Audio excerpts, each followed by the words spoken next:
Assalamualaikum everyone. Hope you all are pretty well. This is me, Mahavalum. I have been working as an English teacher over 5 years. I teach spoken English along with writing, grammar, and pronunciation. So if you have the patience for 3 months, I will teach you spoken English myself. আপনি যদি 3 মাস ধৈর্য থাকে English শেখার, আমি নিজে আপনাকে English শেখাবো। Because if you would like to acquire anything in your life, you have to be determined. আপনি যদি আপনার লাইফে কোনো কিছু অর্জন করতে চান, আপনাকে অবশ্যই কি প্রতিজ্ঞাবদ্ধ কি হতে হবে। সো আপনি যদি প্রতিজ্ঞাবদ্ধ হন তাহলে কি কোনো কিছু অর্জন করতে পারবেন।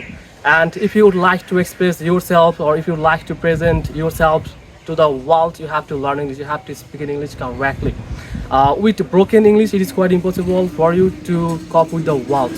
হ্যাঁ, ভাঙাচোরা ইংলিশ নিয়ে এই ওয়ার্ল্ডে কি চলা কি আপনি কি চলতে পারবেন না। সো এর জন্য আপনাকে ইংলিশটা ভালোভাবে শিখতে হবে। সো এই কোর্সের ডিউরেশন হলো 3 মাস। হ্যাঁ, সপ্তাহে 3 দিন ক্লাস নেব। ক্লাস হবে রাত 8টা থেকে, আর কোর্সের ক্লাস শুরু হবে ঈদের একদিন পর থেকে শুরু হবে আর কি। আর এখন ভর্তি চলতেছে, অলরেডি অনেকজন ভর্তি হয়েছে। তো আপনারা কেউ ভর্তি হতে চাইলে আপনি জানাবেন।